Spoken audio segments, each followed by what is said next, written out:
tersebut. Barangkali tema yang cocok untuk kita sama-sama diskusikan adalah tentang muhasabah. Jadi barangkali ini yang akan saya coba sampaikan kesempatan yang lain. Apa arti muhasabah? Muhasabah itu dalam bahasa kita sebenarnya evaluasi diri, mengevaluasi, mengintrospeksi diri kita. Dan ini adalah sesuatu yang diperintahkan oleh Allah. Di dalam Quran surat Al-Asr ayat 18 bersama Allah berfirman, Ya ayyuhalladzina amanu taqullaha wa tanzur nafsun ma qaddamat lighad wattaqullaha innallaha khabirun bima ta'malun. Ya ayyuhalladzina amanu taqullaha wa orang yang beriman bertakwalah kepada Allah wal tanzur nafsun ma qaddamat lighad, dan hendaklah setiap diri mempersiapkan apa yang akan dibawa untuk hari esok. Hari esok yang dimaksud di sini adalah hari akhirat. Wattaqullah, dan bertakwalah kepada Allah. Innallaha khabirun bima ta'malun, sesungguhnya Allah Maha teliti atas apa yang kita lakukan. Jadi kalau kita lihat dari ayat ini, kita diperintahkan untuk mempersiapkan diri untuk perjalanan akhirat kita. Dan Ibnu Katsir menyebutkan makna dari watan dengan summa qaddamat lighad ini dengan arti hasibu anfusakum qabla an tuhasab. Hisablah dirimu, ya, jadi hisablah kita masing-masing qabla an tuhasabu, sebelum nanti kita dihisab oleh Allah. Artinya kita itu harus punya waktu secara rutin untuk melakukan evaluasi diri, menghisab diri sebelum nanti kita akan dihisab oleh Allah Subhanahu wa Ta'ala. Untuk apa proses rutin ini kita lakukan? Dalam kaitan untuk meningkatkan ketakwaan kita. Makanya ayat tadi diakhir oleh dua kata takwa. Ya ayyuhalladzina amanu taqullaha wal tanzur nafsun ma qaddamat lighad wattaqullaha innallaha khabirun bima ta'malun. Jelas di situ ada dua kata takwa yang diperintahkan Allah yang mengakhiri perintah kita untuk melaksanakan muhasabah. Jadi muhasabah ini adalah merupakan satu kegiatan rutin yang sejatinya kita lakukan. Untuk apa? Untuk secara kontinu kita meningkatkan kualitas ketakwaan kita. Nah, pertanyaannya kemudian, apa relevansinya muhasabah ini dengan tahun baru? Tahun baru itu adalah sekalian identik dengan 12 bulan yang kita sudah lewati, 48 minggu sudah kita lewati, 365 hari kurang lebih kita sudah lewati. Artinya kalau kita kembalikan pada diri kita masing-masing, artinya usia kita bertambah 1 tahun dan berkurang 1 tahun jatah hidup kita. Nah, berkurangnya jatah hidup kita itu esensinya makin mendekatkan kita pada kematian. Dan kematian itu adalah gerbang kita memasuki akhirat. Nah, disinilah kadang-kadang kita salah memahami, seolah-olah datangnya tahun baru itu bertambahnya umur kita, padahal sebetulnya berkurangnya umur kita. Makanya sebagian besar biasanya menyambut datangnya tahun baru itu dengan segala sukacita, bahkan dengan pesta pora. Bagi sebagian umat yang jauh dari agama, kadang-kadang juga dilakukan dengan hal-hal yang tidak semestinya. Seyogyanya datangnya tahun baru itu kita sambut dengan keprihatinan, karena itu menandakan berkurangnya sisa umur kita yang makin mendekatkan kita pada kematian. Dan kematian itu adalah gerbang memasuki akhirat. Jadi disitulah relevansi mengapa setiap tahun baru itu seyogyanya kita pakai untuk kita bermuhasabah. Lantas mengapa Allah kemudian memerintahkan kita untuk menyiapkan perjalanan kita untuk akhirat? Karena akhirat itu nanti yang akan kita bilang adalah sebuah perjalanan panjang. Setelah masing-masing kita itu meninggal, yang kita tidak tahu kapan itu datangnya, tapi yang jelas pasti akan datang, maka kita akan memasuki satu alam pertama yang disebut alam antara. Alam antara ini yang disebut dengan barzah. Barzah itu artinya antara kehidupan dunia dengan kehidupan akhirat. Di dalam Quran surat Al-Mu'minun ayat ke-100 Allah berfirman, wa bil waraihim barzah. dan mereka akan dihadapkan pada alam barzakh. Jadi kita itu setelah meninggal akan masuk pada alam barzakh, alam antara.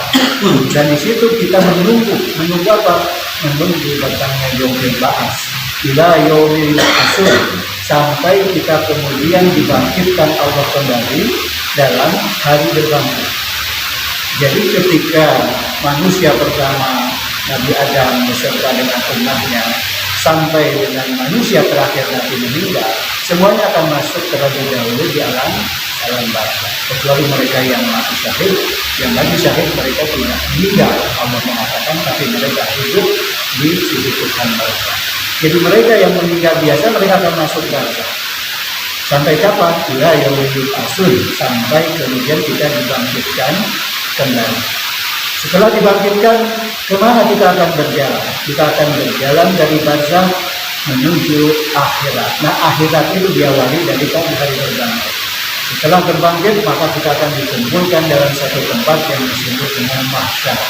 Mahsyar itu artinya tempat berkumpul. Makanya firman Allahnya wa hasyarnahum, dan mereka akan dikumpulkan. Wa hasyarnahum, dan mereka akan dikumpulkan, dan di situ tidak akan ada satupun orang yang tertinggal. Hasyarnahum, dan mereka akan dikumpulkan pada satu tempat, dan tidak ada satupun di antara kita yang luput dari upaya malaikat untuk mengumpulkan kita. Untuk apa kita dikumpulkan? Di dalam Quran surat Al-Qasiyah yang sering dibaca oleh Imam Nasruddin, yang summa inna alaina hisabahum. Maka kemudian inna alaina, kepada kami hisabahum, mereka akan dihisab. Jadi kita itu setelah dikumpulkan akan dihisab. Dan ketika dihisab, maka semuanya akan ditimbang, semua amal perbuatan kita. Apa yang jadi dasar? Yang jadi dasar adalah kitab amalan soleh kita. Makanya di dalam surat Al-Kahfi, ketika nanti kita berkumpul itu digambarkan di sana setiap pribadi kita akan mendapatkan itu. Ini Al-Kitab, maka setiap orang akan mendapatkan kitab itu. Bersyukurlah orang-orang yang memperbaiki terus kitabnya, sehingga akan mendapatkan kitab yang terbaik yang berisi catatan amal solehnya, sementara dosa-dosanya sudah dihapuskan. Tetapi mereka yang terpedaya hidup dalam gelimaan dosa, tidak menyadari akan perjumpaan dengan hari itu, digambarkan di dalam surat Al-Kahfi itu betapa menakutkan situasi pada waktu itu. Yang mari hadal kita itu digambarkan semacam itu. Ini kitab macam apa? La yughadiru shaghiratan wala kabiratan illa ahsaha. Karena tidak ada perkara yang besar maupun yang kecil, semua dia tulisannya ada di sana. Mereka kaget karena semua perbuatannya, mau yang besar mau yang kecil, ada di dalam kitab itu. Mereka lupa, jangankan sebuah perbuatan yang besar yang nyata secara kasat mata, apa yang terucap saja itu pasti dicatat. Ma yalfidu biqaulin illa ladaihi raqibun atid. Tidak ada satu patah kata pun yang keluar dari mulut kita, semuanya akan dicatat. Kalau ucapan itu baik, maka akan dicatat oleh malaikat raqib. Kalau ucapan itu jelek, akan dicatat oleh malaikat atid. Itu ucapan saja, apalagi sebuah perbuatan. Bahkan di dalam surat Al-Baqarah itu, yang tersimpan di dalam hati pun akan dihisab. Wa in tubdu ma fi anfusikum aw tukhfuhu yuhasibkum bihi. Manakala kamu menyimpan itu di dalam dirimu, aw tukhfuhu, ataupun kamu menyatakannya, yuhasibkum bihi, maka semuanya akan dihisab. Jadi luar biasa Bapak sekalian. Jadi semua yang ada di hati kita saja itu dihisab. Ya, makanya jangan pernah kita menyimpan satu kejelekan di dalam hati yang menurut kita barangkali akan luput dari hisab, ternyata itu dihisab. Ya, ketika kita membenci, ketika merasa kita tidak suka, ketika kita merasa mungkin tidak terucap dalam mulut kita, tapi tersimpan dalam, sempat terbesit dalam hati kita, itu dinamakan dihisab. Makanya kadang-kadang saya tidak begitu peduli bagaimana sikap orang kepada kita. Mungkin hak kita dilanggar, mungkin apa yang menjadi hak kita diambil. Kita nggak perlu barangkali harus berkonfrontasi, karena kita meyakini suatu saat pasti akan bisa. Dan itu pasti. Ya, jadi nggak usah kehidupan di dunia ini kemudian merepotkan kita, karena semuanya nanti akan dijumpai ketika di akhirat. Nah inilah Bapak-bapak sekalian, perjalanan yang akan kita hadapi ketika nanti kita sudah sama-sama meninggal, kita akan masuk di barzakh, kita akan masuk di alam mahsyar, dan kemudian kita akan berhisab. Dan proses hisab ini kemudian akan melahirkan seberapa banyak timbangan kita. Ya. Faman saqulat mawazinuhu fahuwa fi 'ishatin radiyah. Maka barang siapa yang timbangan amal kebaikannya lebih berat, fahuwa fi 'ishatin radiyah, maka dia akan mendapatkan kehidupan yang menyenangkan yaitu surga. Ya.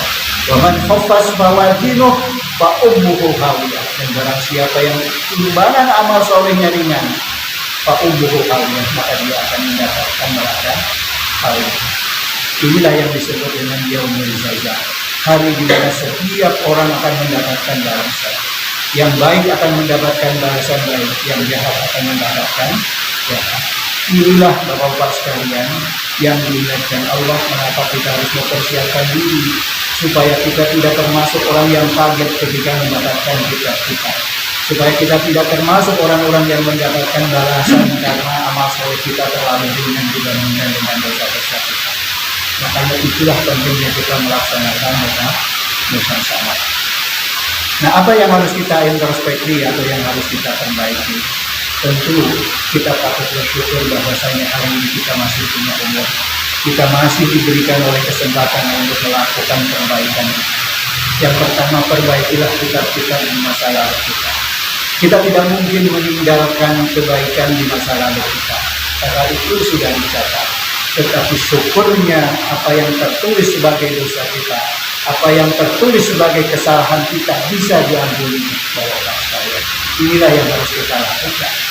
Alhamdulillah kita masih diberikan umur, karena sepanjang kita masih punya umur, sebelum nyawa itu sampai dengan kerongkongan kita, maka sebesar apapun dosa yang pernah kita perbuat, asalkan itu bukan kemusyrikan kepada Allah, maka Allah bisa mengampuni. Makanya walaupun kitab-kitab ini sudah berlalu menuliskan kita, jadi kalau misalkan saya sekarang umurnya 58, maka 58 tahun ya dikurangi saya masa balik saya mungkin di usia 15 atau di usia 15 misalkan, berarti sekitar berapa 40 tahun sekian kita sudah mencatat, maka itu bisa kita perbaiki ya. Maka perbanyaklah kita istighfar, perbanyaklah kita bertobat, dan mudah-mudahan beberapa ibadah yang dijanjikan oleh Allah bisa menghapuskan kesalahan-kesalahan kita, itu bisa menghapuskan semua kesalahan-kesalahan kita. Apa contoh ibadah itu? Pertama, setiap tahun kita berpuasa, dan puasa Ramadan itu manakala kita lakukan dengan imanan waktu sabar, Allah menjanjikan kutirolahu ma taqaddama min dhanbi. Semua kesalahan di masa lalu kita akan dihapuskan. Mudah-mudahan puasa setiap tahun yang kita lakukan bisa menghapus seluruh kesalahan dan dosa yang sudah tercatat di dalam buku amalan kita. Yang kedua, barangkali yang alhamdulillah sudah melaksanakan haji, itu juga dijanjikan Allah ketika hajinya mabrur maka dosanya diampuni oleh Allah. Mudah-mudahan itu juga menghapus semua kesalahan dan dosa. Mereka yang pernah umroh, mudah-mudahan juga itu menjadi penghapus atas semua kesalahan dan dosa kita, karena wal umroh bainal umroh kafaratun lima bainahuma. Jadi umroh di antara umroh itu akan menghapuskan kesalahan dosa-dosa kita.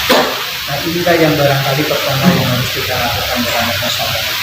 Kita perbanyak istighfar, kita bertobat kepada Allah dengan harapan walaupun kita berbuat dosa, kita pernah berbuat salah dan dicatat oleh malaikat, mudah-mudahan oleh Allah dihapuskan, sehingga ketika nanti di alam mahsyar, walau di Alkitab, ketika kita sama-sama mendapatkan kitab itu, kita bisa melihat dan membaca semua kesalahan dan dosa kita tidak dihapuskan oleh Allah Subhanahu wa Ta'ala. Dan mudah-mudahan seluruh amal soleh kita, seluruh ibadah kita diterima oleh Allah Subhanahu wa Ta'ala, walaupun barangkali dengan segala kekurangan kita melakukan ibadah kita. Makanya yang kedua yang harus kita hisab itu adalah menyangkut ibadah. Kita tingkatkan ke depan ibadah kita. Mengapa ibadah yang menjadi hal pertama dan utama yang harus kita berikan menjadi prioritas dalam peningkatan kita ke depan? Karena tugas utama kita hakikatnya adalah ibadah. Wa ma khalaqtul jinna wal insa illa liya'budun. Dan tidaklah semata-mata aku ciptakan jin dan manusia illa liya'budun, kecuali untuk beribadah. Makanya ibadah inilah yang harus kita perkuat. Selain kita memperbanyak istighfar, selain kita bertobat atas semua kesalahan dan dosa yang pernah kita perbuat. Dan ibadah ini tentu para ustaz lebih memahami. Kalau yang saya ketahui itu ada dua bagian besar. Yang pertama yang disebut ibadah mahdoh, yang kedua yang disebut ghairul mahdoh. Yang disebut ibadah mahdoh adalah ibadah yang syarat, rukun, dan tata caranya sudah diatur dalam syariat. Ya, seperti apa? Seperti 4 ibadah dalam rukun Islam: sholat, puasa, kemudian zakat, haji. Itu sudah diatur tata caranya, sudah diatur syarat dan rukunnya. Itulah yang disebut dengan ibadah mahdoh. Dan dari 4 ibadah mahdoh ini, yang diutamakan, yang diprioritaskan, dan yang akan dihisab pertama kali adalah sholat.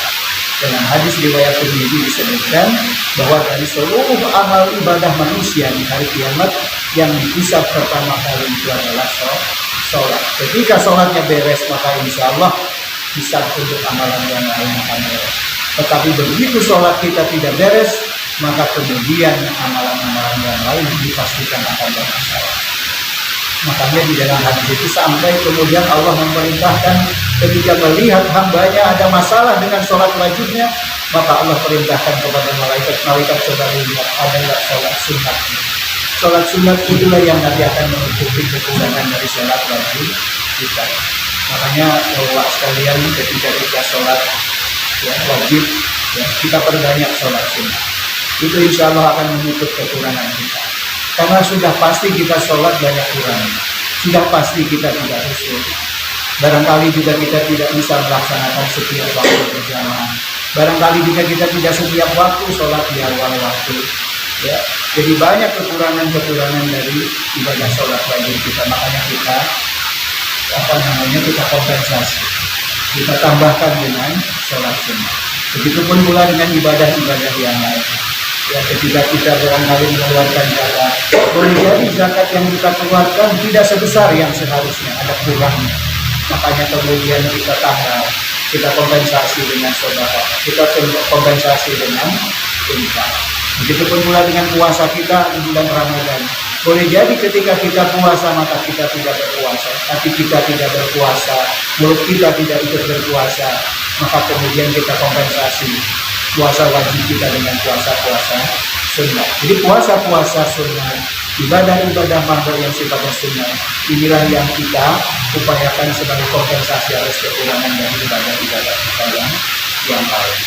Begitupun pula ketika kita tidak mampu melakukan haji, karena haji punya syarat yang cukup berat. Selain kita harus punya sehat secara jasmani, kita juga harus sehat secara rohani, kita juga harus sehat secara ekonomi karena biayanya luar biasa besar. Nah, ketika kita tidak mampu melakukan itu, maka upayakan kita bisa tetap mabrur tanpa melakukan haji. Mabrur itu artinya kita senantiasa meningkatkan kualitas kehidupan kita lebih baik, ketakwaan kita lebih baik, dan itu bisa kita lakukan tanpa harus haji. Karena haji bukan sebatas ritual, tapi di dalam setiap ritualitas ini ada pesan-pesan yang tanpa kita melaksanakan haji pun, asal kita relate dengan ibadah haji, kita bisa mendapatkan itu. Ya, wukuf itu adalah miniatur dari ketika kita nanti di alam masyarakat, itu kaya akan pesan-pesan dari ritual itu untuk kita. Begitupun pula ketika kita tawaf, itu adalah satu ritual yang memiliki pesan-pesan yang luar biasa. Begitupun pula dengan syair dan lain-lain. Ketika kita menangkap itu semua dan kemudian kita yakini dan itu menjadi perbaikan atas kualitas hidup kita, insya Allah kita akan menjadi mabrur tanpa kita melaksanakan. Dan inilah adilnya Allah menjanjikan sholat itu sebagai ibadah yang utama. Karena kalau misalkan kita jadikan haji itu sebagai ibadah yang utama, tidak semua kita bisa melaksanakan haji. Kalau kemudian puasa itu adalah yang utama, kasihan mereka yang sakit dan mereka yang sudah tua, tidak mampu melaksanakan puasa. Begitupun pula kalau yang utama itu zakat, maka tidak semua orang juga kadang-kadang berzakat, karena barangkali dia yang harusnya mendapatkan zakat. Tetapi kalau sholat itu siapapun bisa melaksanakan. Orang yang sakit pun bisa melaksanakan sholat. Ya. Jadi sepanjang nafas ini masih ada, sholat masih bisa dilakukan oleh seseorang. Makanya itu yang agungnya Allah, bahwa ibadah yang utama itu adalah sholat. Makanya kepada anak-anak kita ya, walaupun ya khususnya saya di keluarga saya menyadari betul anak-anak saya yang belum bisa melaksanakan secara penuh keislaman itu, saya sedang biasa mengatakan jangan kamu tinggalkan sholat. Itu aja pertama yang saya lakukan. Karena itulah yang paling utama. Dan mudah-mudahan dari situ anak-anak kita akan makin terus meningkatkan kualitas keimanan dan keislaman. Jadi yang pertama yang harus kita kisah itu menyambut ibadah kita. Yang kedua, ibadah itu adalah ada yang sifatnya ghairomah. Ghairomah itu adalah ibadah yang syarat, rukun, dan tata caranya tidak spesifik diatur di dalam syariat. Tapi yang jelas itu sebuah perintah. Kita sebagai suami diperintahkan untuk menafkahi keluarga. Artinya bekerja itu ibadah. Tapi bekerja kan tidak diatur ya, secara spesifik. Kalau saya sebagai guru, sebagai dosen, tentu cara bekerjanya berbeda dengan mereka yang militer, seperti keahlian. Mungkin berbeda dengan PNS, berbeda dengan pedagang. Tapi semua kegiatan kita itu ibadah. Ya, semua kegiatan kita yang bentuknya mencari nafkah itu adalah ibadah. Kita diperintahkan untuk berbakti kepada orang tua. Tidak diatur secara spesifik bagaimana bentuknya, tapi itu adalah ibadah. Kita menghormati tamu, itu adalah perintah Allah dan itu adalah ibadah. Kita bertetangga dengan baik, itu adalah ibadah, tapi tidak spesifik diatur oleh Allah. Ini juga harus kita introspeksi. Karena kadang-kala ibadah makhluk bisa terganjal balasannya karena dosa. Dalam satu riwayat disebutkan ada seorang wanita yang setiap malam tidak pernah melewati malamnya kecuali dengan tahajud. Maka para sahabat mengatakan orang itu pasti ahli surga. Tapi Rasul mengatakan celaka wanita. Mengapa? Karena tetangganya tidak pernah selamat dari ucapannya. Artinya apa? Artinya apa yang orang anggap sebagai sebuah kesolehan secara ritual ternyata bisa terganjal karena kesalahan dari kesolehan secara sosial. Jadi artinya sesuatu yang sifatnya kesalahan sosial itu kadang-kadang bisa menghambat dari apa yang sudah kita lakukan. Jadi tahajud setiap malam bisa terganjal karena kita nggak baik dengan tetangga. Kita seringkali berucap yang menyakitkan tetangga. Kita menyebabkan orang lain terluka. Kita menyebabkan orang lain tersakiti. Itu bisa mengganjal apa yang menjadi ibadah rutinitas kita. Yang menurut kita barangkali itu adalah sebuah keutamaan dari apa yang kita lakukan. Jadi yang mahdoh maupun yang berubah itu sama-sama kan penting. Inilah yang barangkali yang pertama yang harus kita hisab dan menjadi komitmen kita untuk terus kita perbaiki. Yang kedua, Bapak-Bapak sekalian, yang harus kita tingkatkan secara terus-menerus ke depan itu adalah yang disebut dengan takwa dan memperkuat akidah Islam kita. Kalau ibadah adalah tugas hidup, kalau takwa dan mempertahankan akidah Islam adalah tugas hidup. Karena ada dua yang dipesankan di dalam setiap kita mengikuti kewajiban dalam Al-Imran 102. Ya ayyuhalladzina amanu taqullaha haqqa tuqatih wa la tamutunna illa wa antum muslimun. Itu adalah visi hidup kita, tujuan hidup kita. Ya, artinya apa? Artinya kita boleh tidak meraih apapun di dunia ini, yang penting kita bisa meraih dunia ini. Apa itu? Pertama, sepanjang kita hidup kita harus berhasil meraih predikat takwa kita. Kita harus menjadi orang yang takwa dengan sebenar-benarnya takwa. Dan yang kedua, jangan sampai Islam terlepas dari kita. Jangan sampai akidah kita rontok selama hidup kita. Sampai kapanpun akidah ini harus kita pertahankan. Kita nggak boleh mati kecuali dalam keadaan Islam. Mengapa takwa ini harus kita raih sampai level setinggi-tingginya yang disebut takwa kita? Karena inilah yang nanti akan menentukan kedudukan kemuliaan kita di hadapan Allah. Inna akramakum indallahi atqakum. Kita boleh gagal untuk meraih yang lain, tapi tidak boleh gagal untuk meraih takwa. Karena inilah yang akan menjadi ukuran keberhasilan hidup kita yang sebenarnya.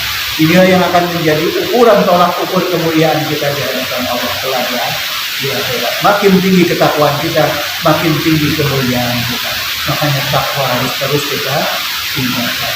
Itu sebetulnya misi daripada kenapa khutbah itu ada wajib pesan untuk takwa, supaya kita sama-sama terus meningkatkan ketakwaan ini secara terus-menerus. Dan yang kedua, kita harus pertahankan, kita perkuat akidah kita, jangan sampai lepas dari kita. Mengapa? Karena seluruh ibadah, seluruh amal soleh akan punya nilai kalau kita mampu mempertahankan akidah ini. Ketika akidah ini lepas, maka seluruh amal soleh tidak ada guna. Umayyar tadid binkum andini fayamut bahwa kafirun fahabitat a'maluhu fid dunya wal akhirah.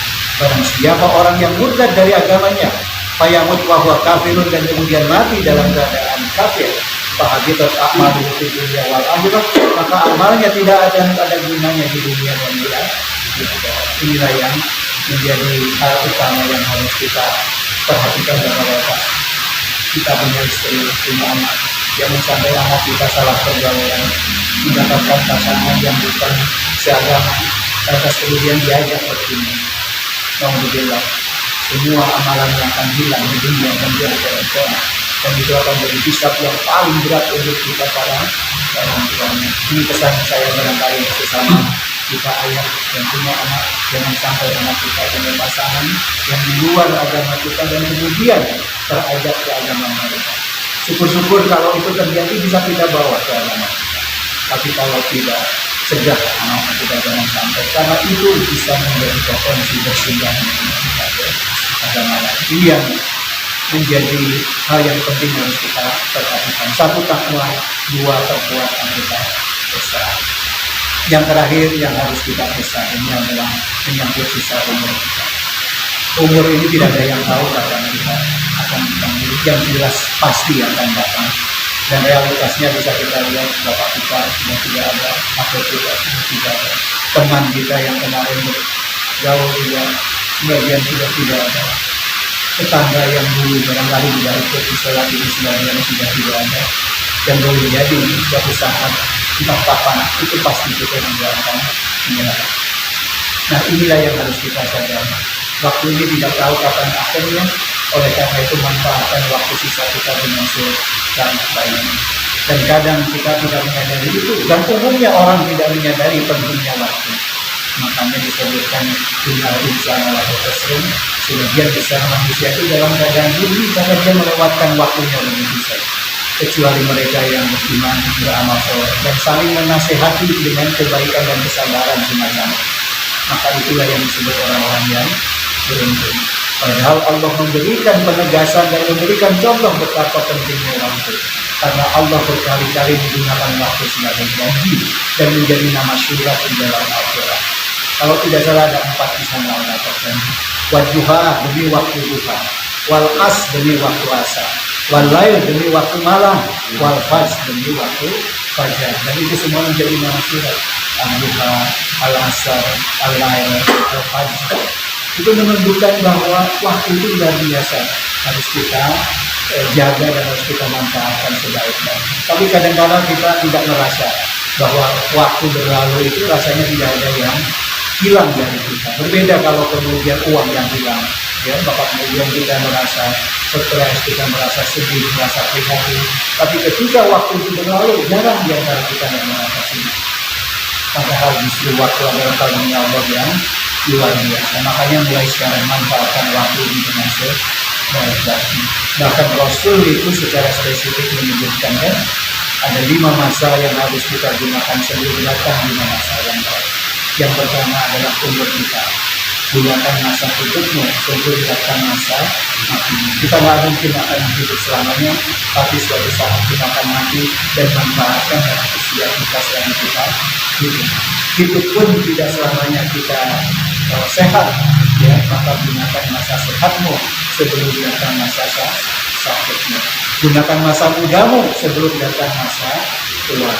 Ya, ini udah lewat barangkali kita sudah tua semua, ya. Tapi kita masih bisa memanfaatkan masa sehat kita. Alhamdulillah kita semuanya sehat. Ya, sehat relatif kalau sudah tua. Kalau flu sedikit kita anggap sehat lah kalau sudah tua, gitu ya. Karena itu biasa. Nah, yang berikutnya adalah manfaatkan waktu senggang kita sebelum datang masa sibuk kita. Kadang-kadang kita tidak tahu urusan kita, tetapi manfaatkanlah ketika kita senggang untuk memperbanyak ibadah. Pada suatu saat mungkin kita akan sibuk. Entah apapun kesibukan itu datang kepada kita. Dan yang terakhir, menggunakan masa kaya sebelum datang masa miskin. Kita tidak terus-terusan bekerja dan dibayar dapat gaji kalau yang bekerja itu kan ada pensiunnya gitu kan.